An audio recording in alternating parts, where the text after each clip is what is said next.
Quran tu lagi sebut. Dah, tidakkah Quran tu kalamullah? Keluar soalan. Tidakkah Quran itu kalamullah? Dan kita baca Quran, memang ada huruf, ada suara. Nak sebut ba, kena tutup mulut tu baru ke. Mim, kena tutup mulut. Ta, kena keluar lidah. Lahnu, salah sebut, salah. Ada bunyi-bunyi dia, ada aswat dia, ada i'rab dah bagi depan, bagi atas, bagi bawah. Padahal kita panggil Quran kalamullah. Baik, canggah ke? Canggah tak? Amal, canggah tak Amal? Tak talak tu kan? Talak. Makni talak. Gua ni tu. Itu muskil tu. Awak ni yang banyak glitching ni. Banyak orang glitching. Dia lik, dia kona kata tak tahu, punya masuk kau ni. Nak kona kau lain masuk kau lain. Nak kata kodingnya kalau Allah Ta'ala sehingga kata Quran tu koding juga. Huruf suara koding juga tu. Ada lah ni kapur. Ada lah ni. Tak, dia kata suara koding tak. Kita tengok. Sekarang ni kita nak bincang kat mana? Kau akal ke kat mana? Kita ambil akal dululah. Quran, kita terima bahawa Allah Ta'ala berkalam kan, sifat kalam. Dari ayat Quran, wa kallama Allah Musa taklima. Cuma ahli sunnah tak buruk tak masalah. Sebab apa? Sebab tidak ada nas yang jelas sharih mengatakan Allah Ta'ala berhuruf bersuara. Kecuali berapa dalam hadis yang mutasyabihat, tanya Imam Bukhari riwayat. Apabila Allah Ta'ala mewahyukan sesuatu, maka dengarlah malaikat-malaikat di langit itu suara sautahu. Okey, riwayat ni pada masalah hadis ni, sautahu lafaz hadisnya hadis mutarid lafaz hadis. Sebab riwayat dia kata sami'a malaikah salsalatan.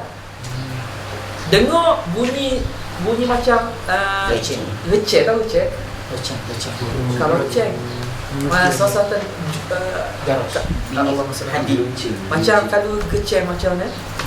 Besi kita tarik dia receh. Makna bunyi tu lah. Jadi adakah itu bunyi Allah Ta'ala? Itu dalam Bukhari sebut sami'a syai'an, dengar sesuatu. Syurahul hadis yang mensyarahkan hadis mengatakan, adakah bunyi itu suara Tuhan? Hadis tak sebut jelas suara Tuhan, tak sebut. Dalam riwayat lain kata yang mutasahih makna bunyi sayap-sayap malaikat. Kerana sebab wahyu Allah Ta'ala gerun malaikat ni sehingga sayap-sayap berbunyi. Tak betul kan? Bunyi tu. Kata dia bunyi langit. Sebab hebatnya wahyu Allah Ta'ala ni. Tapi wahyu itu sendiri, kalam Allah Ta'ala itu sendiri tidak suara. Ini berlaku berlaku syubhah ni. Jadi fahamlah nanti kalau baca kitab-kitab sami'a sautahu ada hadis tu, jangan percayalah hadis tapi penafsiran yang disalah tafsir, sehingga ada kata Allah Ta'ala cakap bahasa Arab. Ada cakap bahasa Arab. Dan sebelum turun bahasa Arab, Allah Ta'ala khitab dengan Nabi Ibrahim, Nabi Musa cakap bahasa apa? Lepas tu fikir, Allah Ta'ala tahu semua bahasa. Bila lahirnya bahasa tu sendiri masalah. Tak. Jadi kadang dia melampau, dia nak fikir, dia nak lari kona, akhirnya gunakan dia jadi tu lah. Nak lik kereta tu cat lik tahu lik. Nak kona ada lubang-lubang, masuk lubang kau besar. Bahaya. Jadi tak payah cakap Tuhan kata kalam Allah, sifat kalam. Bahasa suruh tak kabur apa. Cukuplah senyap. Itu salah betul. Itu salah yang betul.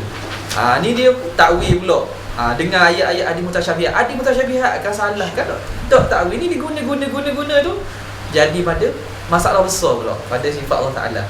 Okey. Jadi dalam itu hadis tu, makna hadis tu ayat daripada hadis mutasyabihat. Dan ada satu lagi hadis pada hari kiamat nanti dengar suara Allah Ta'ala bunyi suara. Dan juga pada kisah Musa pun, tapi riwayat tu tak kuat. Kena kita tengok pada syurah hadis lah, macam mana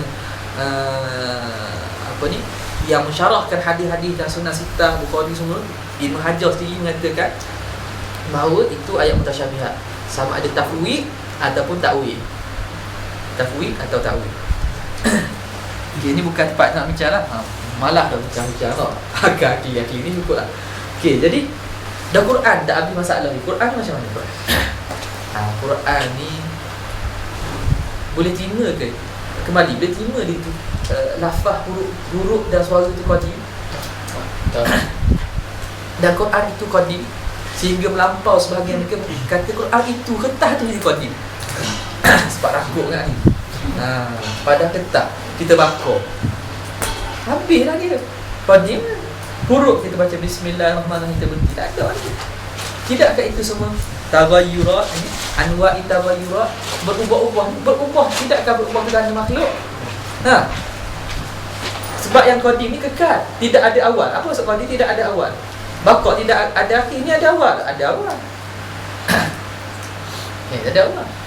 Okey, jadi tahulah kita benda tu tak benar lah. Orang sebut bahawa Quran tu tulisan itu.